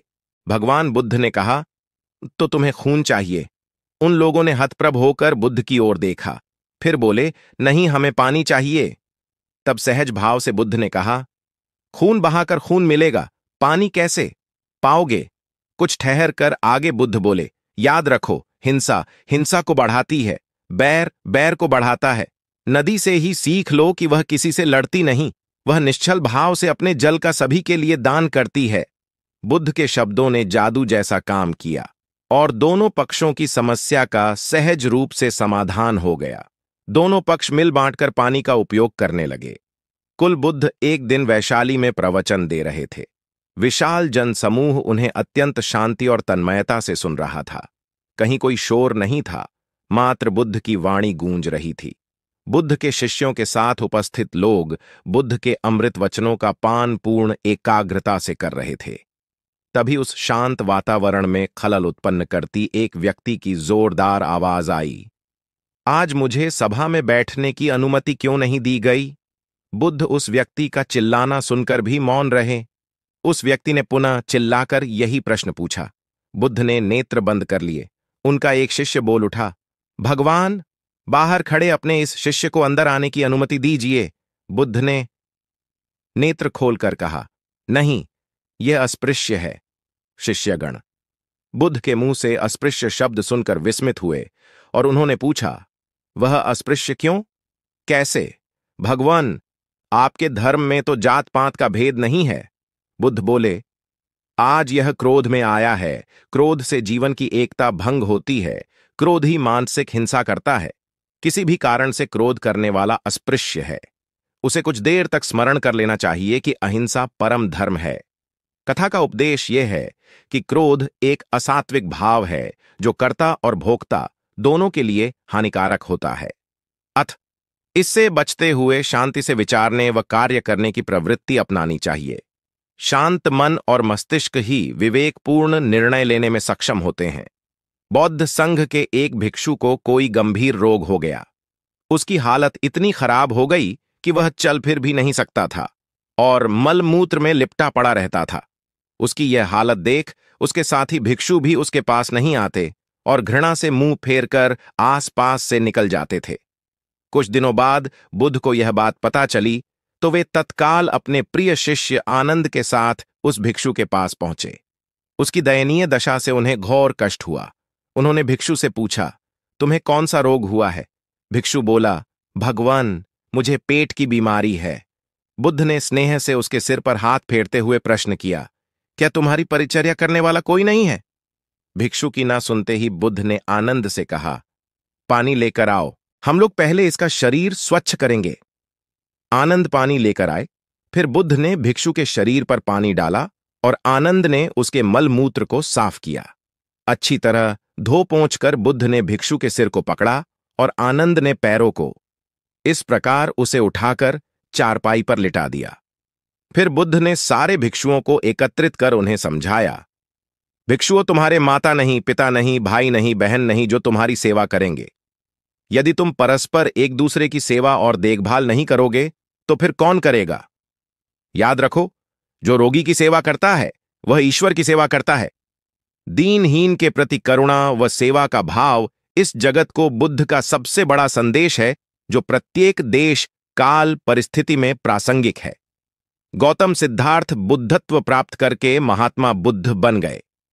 सत्य, अहिंसा और दया की मूर्ति बुद्ध अपने शिष्यों के साथ एक गांव में पहुंचे। कुछ अज्ञानी लोग उनके विरोधी थे। वे बुद्ध को अपशब्द कहने लगे। बुद्ध के शिष्यों को बहुत बुरा लगा, मगर बुद्ध ने उन्हें समझाया, ये लोग तो केवल अपशब्द ही कह रहे हैं। अगर ये पत्थर भी मार रहे होते तो भी मैं कहता कि मारने दो। मैं जानता हूं कि ये लोग कुछ कहना चाहते हैं, लेकिन क्रोध के मारे वह कह नहीं पा रहे हैं। 10 साल पहले यदि यही लोग मुझे गाली देते तो मैं इन्हें भी गाली देता, लेकिन अब तो लेन देन से मुक्ति मिल चुकी है। क्रोध से अपशब्द निकलते हैं। यहां तो क्रोध भवन कब का ढह चुका है। अपशब्द कहने वाले बड़ी मुश्किल में पड़ गए। तभी बुद्ध ने अपने शिष्यों से पूछा, इस गांव में कुछ लोग अपशब्द कह रहे हैं, इन्हें बताओ कि वहां के लोग फल और मिठाइयां लेकर आए थे। बुद्ध ने पूछा, फिर मैंने क्या किया था? शिष्यों ने बताया, आपने सारे फल और मिठाइयां यह कहकर वापस कर दी कि अब लेने वाला विदा हो चुका है, इन्हें वापस ले जाओ। आपने कहा था कि 10 साल पहले आते तो मैं सारे उपहार ले लेता। बुद्ध ने पूछा, फिर उन लोगों ने मिठाइयों का क्या किया होगा? शिष्यों ने बताया, गांव में बांट दी होगी। बुद्ध बोले, उन लोगों ने मिठाइयां गांव में बांट दी, लेकिन मैं उन लोगों से कहूंगा कि अपशब्द में न बांटें। बुद्ध फिर बोले, ये लोग अपशब्दों के थाल सजाकर लाए हैं, लेकिन ये गलत आदमी के पास आ गए हैं। ये मुझसे क्रोध नहीं करवा सकते। ठीक खूंटी की तरह जो किसी को नहीं टांगती, लोग उस पर वस्त्र टांग देते हैं। एक बार जैतवन के सभी ग्रामवासी भगवान बुद्ध के दर्शन करने और उपदेश सुनने के लिए एकत्र हुए। उस समय महाकश्यप, मौदगल्यायन, सारिपुत्र, चुंद और देवदत्त जैसे प्रबुद्ध जन बुद्ध के साथ धर्म विषय गंभीर चर्चा में तन्मय थे। ग्रामवासी थोड़ा ठिठक कर खड़े हो गए, क्योंकि इतने ज्ञानी जनों के बीच उन सभी को असहज सा महसूस हो रहा था। कुछ देर बाद बुद्ध की दृष्टि इन ग्रामवासियों पर पड़ी। उन्होंने तुरंत धर्म चर्चा रोक दी। प्रबुद्ध जन बुद्ध के इस व्यवहार पर चकित हो उठे और प्रश्नात्मक दृष्टि से उनको ओर देखा। बुद्ध अनाथ पिंडक नामक जिज्ञासु से बोले, भद्र, उठो, सामने ब्राह्मण मंडली खड़ी है, उन्हें आसन दो और आतिथ्य की सामग्री ले आओ। अनाथ पिंडक ने पीछे मुड़कर देखा तो उसे ब्राह्मण मंडली तो कहीं नहीं दिखी। मैले कुचैले या फटे वस्त्रों में खड़े ग्रामवासियों का झुंड दिखाई दिया। पिंडक ने शक्ति स्वर में कहा, देव, उन लोगों में एक भी ब्राह्मण नहीं है। ये सभी तो निम्न जाति के हैं, कई तो इनमें शूद्र हैं। बुद्ध गंभीर होकर बोले, पिंडक, जो व्यक्ति सदा श्रद्धावान है वह ब्राह्मण ही है। ये लोग प्रयोजन के लिए भावयुक्त होकर आए हैं, इसलिए इस समय तो ये ब्राह्मण ही हैं। अथ तुम इनका समुचित सत्कार करो। कथा का इंगित यह है कि व्यक्ति जन्म से नहीं, कर्म से ब्राह्मण होता है। जो सद्गुणी हों और सत्कर्मी हों, वे शूद्र जाति में जन्मने के बावजूद ब्राह्मण हैं तथा उसी रूप में उनका आदर किया जाना चाहिए। यदि जीवन का संतुलन बिगड़ा और थकान आई तो समझ लीजिए कि बीमारी आई, और यदि वापस ऊर्जा अर्जित करने के लिए विश्राम किया जा रहा है तो ऐसी थकान वरदान भी साबित हो सकती है। इन दिनों जिस तरह की हमारी जीवन शैली है, इसमें असंतुलन बहुत अधिक है। सुबह उठने से लेकर रात को सोने तक शरीर की कुछ नियमित क्रियाएं हैं, आदमी उसे भूल गया है। गौतम बुद्ध बहुत काम करते पर कभी थकते नहीं थे। आज भी कई साधु संत उतना ही परिश्रम कर रहे हैं जितना एक कॉर्पोरेट जगत का सफल व्यक्ति करता है, और जब वे रात को सोते हैं तो पूरी बेफिक्री के साथ। बुद्ध से उनके शिष्यों ने एक बार पूछा था, आप थकते नहीं? बुद्ध का उत्तर था, जब मैं कुछ करता ही नहीं तो थकूंगा कैसे? बात सुनने में अजीब लगती है लेकिन है बड़ी गहरी। अध्यात्म ने इसे साक्षी भाव कहा है, स्वयं को करते हुए देखना। यह वह स्थिति होती है जब तन सक्रिय और मन विश्राम की मुद्रा में होता है। आज ज्यादातर लोग असमय, अकारण थक जाते हैं, जिसका एक बड़ा कारण असंतुलित जीवन है। एक होता है थकान को महसूस करना और दूसरा है स्वाभाविक थकान।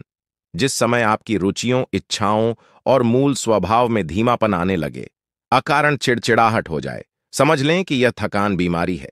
इसलिए प्रतिदिन योग, प्राणायाम और ध्यान करें। ये क्रियाएं अपने आप में एक विश्राम हैं। करने वाला कोई और है, हम तो महज उसके हाथों की कठपुतली हैं। महात्मा बुद्ध का उपदेश। दाता दाता चले गए, रह गए अब कंजूस।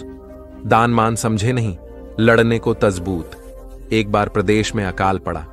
यह देखकर गौतम बुद्ध को बड़ा दुख हुआ।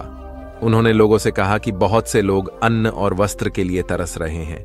उनकी सहायता करना हर मनुष्य का धर्म है। आप लोगों से जो कुछ बने वह दान करें। बुद्ध का उपदेश सुनकर सब लोग बिना दिए अपने अपने घर चले गए। एक गरीब व्यक्ति बैठा ही रहा। उसने सोचा कि मेरे पास तो ये वस्त्र हैं, अगर मैं इन्हें उतार कर दे दूंगा तो नंगा हो जाऊंगा। उसने फिर से सोचा कि मनुष्य बिना वस्त्र के पैदा होता है और बिना वस्त्र के ही चला जाता है। न जाने कितने साधु सन्यासी बिना वस्त्र के रहते हैं, फिर मैं बिना वस्त्र के क्यों नहीं रह सकता। उसने अपने वस्त्र उतार कर बुद्ध को दे दिए। भगवान बुद्ध ने उसे आशीर्वाद दिया। वह प्रसन्न होकर घर की ओर चल पड़ा। वह खुशी से चिल्लाकर कह रहा था, मैंने अपने आधे मन को जीत लिया है। तभी सामने से राजा की सवारी आ रही थी। उस गरीब की बात सुनकर राजा ने उसे अपने पास बुलाया और पूछा कि तुमने आधे मन को कैसे जीता है? उस गरीब ने कहा कि भगवान बुद्ध दुखियों के लिए दान मांग रहे थे। यह सुनकर मैंने अपने वस्त्र उतार दिए। पहले तो मेरे मन ने इनकार किया, फिर मैंने उसे समझाया कि मनुष्य बिना वस्त्र के पैदा होता है और मृत्यु होने पर साथ में कुछ भी नहीं जाता। राजा उसकी बात से बड़ा प्रसन्न हुआ। उसने मोतियों का हार और कीमती वस्त्र उसे दिए। उसने वह सब ले जाकर भगवान बुद्ध के चरणों में रख दिए। बुद्ध ने उसे हृदय से लगाते हुए कहा, जो दूसरों के लिए अपना सब कुछ दे देता है उसकी बराबरी कोई नहीं कर सकता। बुद्ध ने बालक को समझाया। गौतम बुद्ध ने समझाया ज्ञानी आदमी कैसे अपने ऊपर शासन करना जानता है। एक लड़का बहुत चतुर था। उसने बहुत सी कलाएं सीखीं। उसे तीर चलाना आ गया। वह नाव खेने लगा और बढ़िया से बढ़िया मकान बनाना सीख गया। उसके बाद वह घर लौटा। बड़े घमंड से वह लोगों से कहता, इस दुनिया में मेरे मुकाबले का कोई नहीं है, मैं सब कुछ जानता हूं। गौतम बुद्ध ने यह देखा तो सोचा, इसे शिक्षा देनी चाहिए। उन्होंने एक बूढ़े का रूप बनाया और हाथ में भिक्षा पात्र लेकर उसके पास गए। लड़के ने पूछा, तुम कौन हो? बुद्ध ने कहा, मैं अपने मन को वश में रखने वाला एक आदमी हूं। उनकी बात लड़के को समझ में नहीं आई। उसने कहा, आपका मतलब? बुद्ध बोले, कोई आदमी तीर चलाना जानता है, कोई नाव खेना जानता है, कोई घर बनाना जानता है, लेकिन ज्ञानी आदमी अपने ऊपर शासन करना जानता है। लड़का बुद्ध के इतने कहने पर भी कुछ न समझ सका। उनसे फिर पूछा, अपने ऊपर शासन करना क्या होता है? बुद्ध ने कहा, अगर कोई उसकी प्रशंसा करे तो वह खुशी से नहीं फूलता, निंदा करे तो दुखी नहीं होता। इस तरह उसका मन उसके वश में रहता है। ऐसा आदमी किसी चीज या हुनर का अभिमान नहीं करता। बुद्ध की बात का उस लड़के पर ऐसा असर हुआ कि उस दिन से उसने डींग हाँकना बंद कर दिया। बुद्ध का शिष्य। महाभारत में बताया गया है कि भीष्म पितामह को इच्छा मृत्यु का वरदान प्राप्त था, अर्थात वे स्वयं जब तक मृत्यु का आह्वान न करें, काल उनके पास भी नहीं भटक सकता था। इसी तरह अमरता को लेकर अनेक कथाएं प्रचलित हैं। महात्मा बुद्ध अपने शिष्यों के साथ भिक्षाटन पर जा रहे थे। रास्ते में शिष्यों ने एक पौधे की तरफ इशारा करते हुए पूछा, भंते, इस पौधे की उम्र क्या है? बुद्ध ने बताया कि यह अमर वृक्ष है, इसकी उम्र अंतहीन है। तभी एक शिष्य ने उस वृक्ष को जड़ से उखाड़ फेंक दिया और बुद्ध से बोला, गुरुवर, मैंने उसे एक ही पल में उखाड़कर समाप्त कर दिया। बुद्ध मुस्कुराए और निश्शब्द आगे बढ़ गए। महीनों बाद जब चातुर्मास बिताकर वे उसी रास्ते से लौटे तो सभी ने उस पौधे को वापस हरा भरा देखा। वृक्ष को उखाड़ने वाले शिष्य ने पूछा, तथागत, आपको इस पौधे की अनश्वरता का कैसे पता चला? बुद्ध ने उत्तर दिया, मैं इस नन्हे से पौधे की अनंत जिजीविषा को जानता था। यह जीवन और अमरता की पहली शर्त है। जिसमें यह भावना है वही जीवन को दीर्घ बना सकता है। बुद्ध की सहनशीलता। गौतम बुद्ध सत्य, अहिंसा और सहिष्णुता की प्रतिमूर्ति थे। इन्हीं सद्गुणों का उपदेश वे घूम घूम कर देते और लोगों से इन्हें अपनाने का आग्रह करते। एक दिन वे किसी गांव में पहुंचे। वहां कुछ ऐसे अज्ञानी लोग थे जो बुद्ध के विरोधी थे। वे बुद्ध को अपशब्द कहने लगे। ये देखकर बुद्ध के शिष्यों को बहुत बुरा लगा।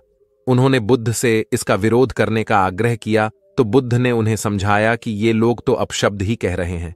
यदि ये पत्थर भी मार रहे होते तो भी मैं कहता कि मारने दो। मैं जानता हूं कि ये कुछ कहना चाहते हैं लेकिन क्रोध के कारण कह नहीं पा रहे। 10 साल पूर्व यदि ये ही लोग मुझे गाली देते तो मैं भी इन्हें गाली देता, किंतु अब तो लेन देन से मुक्ति मिल गई है। क्रोध से अपशब्द निकलते हैं। यहां तो क्रोध भवन कब का ढह चुका है। बुद्ध के विचार सुनकर अपशब्द कहने वाले हैरान रह गए। बुद्ध ने आगे अपने शिष्यों से कहा, इन लोगों को बताओ कि पिछले गांव में क्या हुआ था।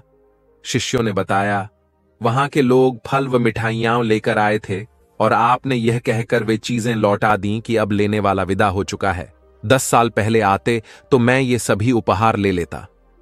बुद्ध बोले, उन लोगों ने मिठाइयां गांव में बांट दी, लेकिन आप ये अपशब्द गांव में न बांटे। आप मुझे क्रोध नहीं दिला सकते। ठीक उस खूंटी की तरह जो किसी को नहीं टांगती, लोग उस पर वस्त्र अवश्य टांग देते हैं।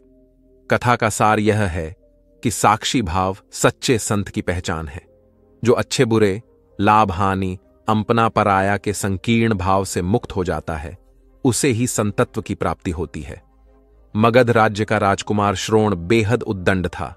उसको दूसरों के अपमान में आनंद की अनुभूति होती थी। दूसरों को अपमानित करने में वह उम्र का ख्याल भी नहीं करता था। जब माता पिता उसकी हरकतों से बहुत परेशान हो गए तो उन्होंने अपने महल में भगवान बुद्ध को आमंत्रित किया। बुद्ध जब महल में आए तो उन्होंने राजकुमार के विषय में सभी बातें सुनी। उन्होंने राजा से राजकुमार को प्रवचन में लाने के लिए कहा। श्रोण अपने पिता के साथ आया और प्रवचन की समाप्ति पर वह बुद्ध के चरणों में लौट गया। बुद्ध के वचनों से प्रभावित होकर वह बौद्ध धर्म में दीक्षित हो गया।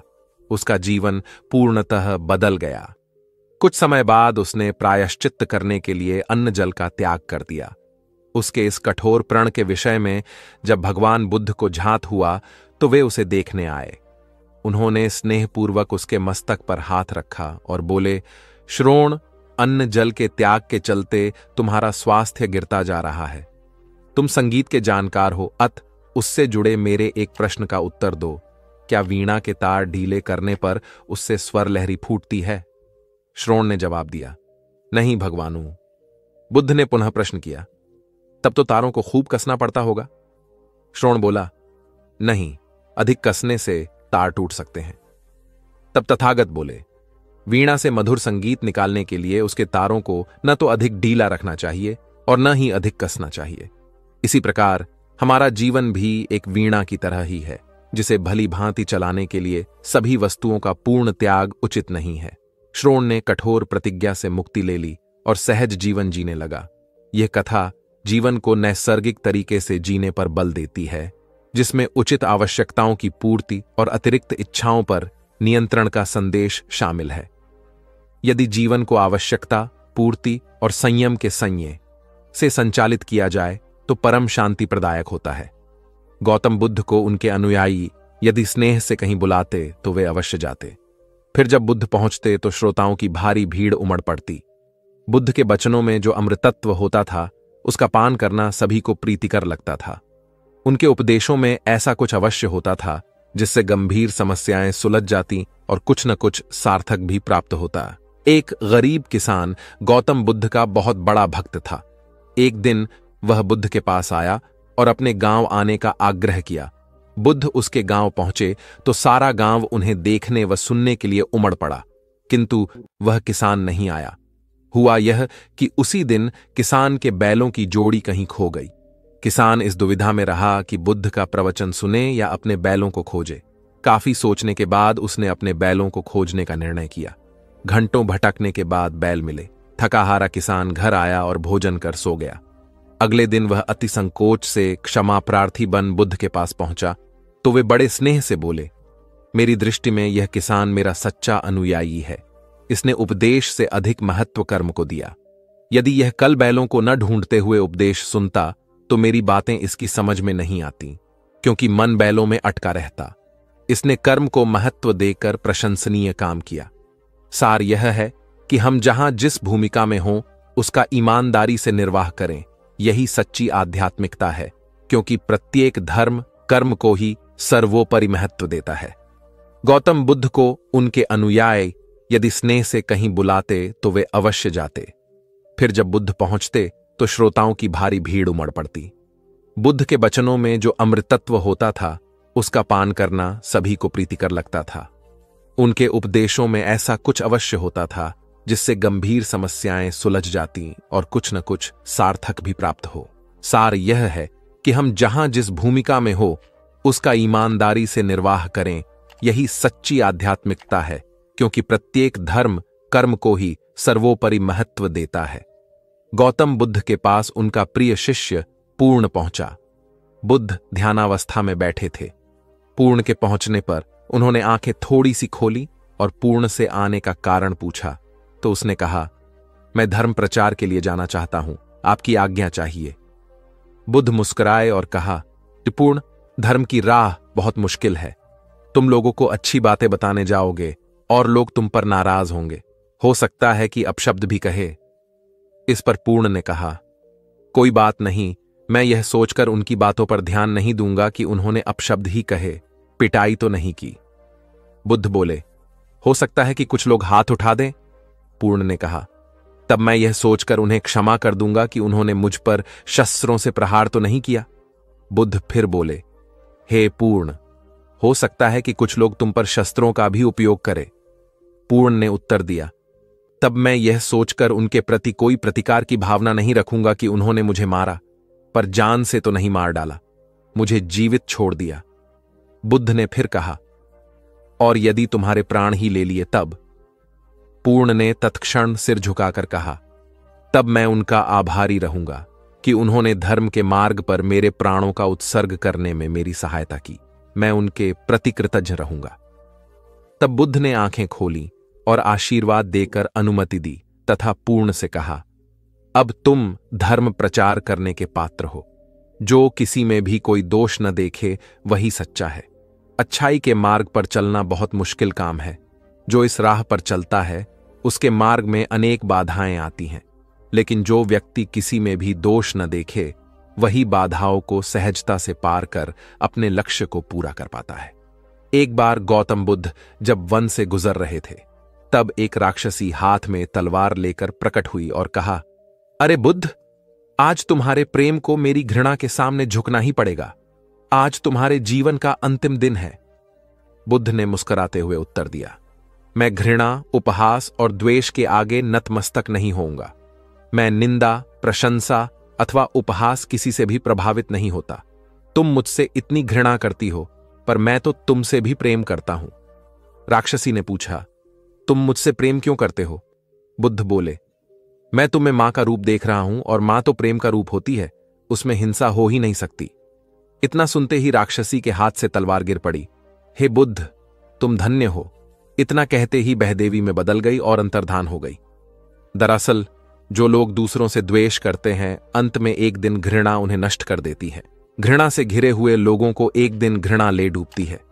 प्रेम सत्य के आवरण से ढका होता है। सत्य से जुड़ा हुआ व्यक्ति सदैव आनंद में जीता है। सत्य को केवल अपने तक सीमित मत रखो, उसे अपने कर्मों में ढालना होगा। सत्य रूपी गुलाब की खुशबू है कर्म। अपने कर्म को प्रेम और सत्य में डुबोकर करो। प्रेम और सत्य मनुष्य को विकास की ओर ले जाते हैं। ध्यान रहे कि ये दोनों मार्ग ईश्वर की ओर जाते हैं। इस मार्ग पर चलने वाले सहज में ही आनंद और शांति को पा लेते हैं। गौतम बुद्ध भ्रमण करते हुए वैशाली नगर के वन विहार में पहुंचे। उनके आगमन का समाचार पूरे नगर में फैल गया। कुछ ही समय में मानो पूरा नगर उनके दर्शन के लिए उमड़ पड़ा। बड़े व्यापारी, शिक्षाविद, समाज सेवी, अधिकारी और राज परिवार से जुड़े कई वरिष्ठ भी वहां पहुंचे। सभी की भावना थी कि तथागत बुद्ध अपने शिष्यों सहित उनके निवास पर पहुंचे एवं भोज का आमंत्रण स्वीकारें। बुद्ध सभी के निवेदन को सुन रहे थे और स्वभावगत मुस्कान के साथ आमंत्रण का आभार व्यक्त कर रहे थे।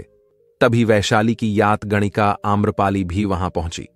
वह बुद्ध की शिक्षा से प्रेरित होकर बहुत पहले ही अपनी गणिका वृत्ति त्याग चुकी थी। उसने भी बुद्ध को भोजन का आमंत्रण दिया। बुद्ध ने तत्काल उसे स्वीकार किया और अगले दिन भिक्षुओं सहित उसके घर आने की सहमति दे दी। बुद्ध के एक शिष्य को यह बात अच्छी नहीं लगी कि इतने सारे वरिष्ठों के निवेदन के बावजूद बुद्ध ने आम्रपाली का आमंत्रण स्वीकारा। शिष्य की दृष्टि में आम्रपाली गणिका होने से घृणित कर्म से जुड़ी रही थी। जब सभी लोग चले गए तब शिष्य ने पूछा, भगवान, इतने लोगों ने आपको न्योता दिया, फिर आपने आम्रपाली का ही आमंत्रण क्यों स्वीकारा? बुद्ध ने कहा, माना वह गणिका थी, लेकिन पश्चाताप की अग्नि में तपकर वह निर्मल हो चुकी है। यदि कोई व्यक्ति इस निर्मलता को प्राप्त कर ले तो वह उनसे भी श्रेष्ठ हो जाता है जो ऐसे किसी घृणित कर्म में लीन न रहे हों। ऐसे व्यक्ति का आमंत्रण स्वीकारने में संकोच नहीं होना चाहिए। कोई व्यक्ति जब तक बुरे कामों में संलग्न रहता है तब तक उससे दूरी रहे तो ठीक है, लेकिन जो बुरे कामों को छोड़ दे उसे स्वीकार करने में संकोच नहीं करना चाहिए। इससे उसकी अच्छाई की ओर बढ़ने की भावना को बल मिलता है। गौबुद्ध के जीवन की एक घटना है। उन्होंने नियम बना रखा था कि वे अपने संघ में स्त्रियों को स्थान नहीं देंगे। स्त्रियों के लिए भिक्षु होने की दीक्षा उन्होंने वर्जित कर रखी थी। एक समय गौतम बुद्ध एक गांव में ठहरे हुए थे। वहां महाप्रजापति गौतमी उनके पास पहुंची। उन्होंने बुद्ध से कहा, आप स्त्रियों को भी दीक्षा दें। किंतु बुद्ध ने अस्वीकार कर दिया। अनेक स्त्रियां इकट्ठी हुईं और उन्होंने विचार किया कि कैसे गौतम बुद्ध से स्वीकृति प्राप्त की जाए। स्त्रियों ने निर्णय लिया कि स्वयं सेविकाएं बनकर गौतम बुद्ध के समक्ष पहुंचा जाए। गौतमी ने अपने बाल काटे, भिक्षु के वस्त्र पहने और अनेक स्त्रियों के साथ बुद्ध के सामने पहुंच गई। उनकी यह मांग थी कि स्त्रियों को भी दीक्षा दी जाए। बुद्ध ने उनकी बात को स्वीकार नहीं किया। स्त्रियां निराश हुईं। जब बुद्ध के एक शिष्य आनंद ने स्त्रियों को देखा, उनके पांव सूजे हुए थे, उन पर धूल चढ़ी हुई थी, उनकी आंखों से आंसू बह रहे थे। उन्होंने पूछा, क्या बात है? स्त्रियों ने कहा, बुद्ध उनके धर्म और नियम के अनुसार हमें भिक्षु होने की दीक्षा नहीं दे रहे हैं। जब आनंद ने व्यक्तिगत रूप से बुद्ध से निवेदन किया, बुद्ध को उन्होंने याद दिलाया, इस समय यह सामाजिक मान्यता है कि स्त्रियां मोक्ष की अधिकारी नहीं हैं, पुरुषों के मुकाबले निम्न हैं। तो क्या आप भी यह मानते हैं और इसलिए उन्हें दीक्षित नहीं कर रहे हैं? बुद्ध का उत्तर था, मुझे गलत न समझा जाए। मेरी मान्यता है कि पुरुष की तरह ही स्त्री भी निर्वाण प्राप्त कर सकती है, लेकिन मैं कुछ व्यावहारिक कारणों से स्त्रियों को संघ में शामिल करने और दीक्षा देने की स्वीकृति प्रदान नहीं कर रहा हूं। आनंद का उत्तर था, सिद्धांत और व्यवहार में परिवर्तन करना चाहिए। बुद्ध को बात जच गई और उन्होंने यह घोषणा की, जो स्त्रियां भिक्षु होना चाहेंगी उन्हें कुछ नियमों का पालन करना होगा। स्त्रियों ने स्वीकार किया और तब से स्त्रियां भी बौद्ध बनने लगीं।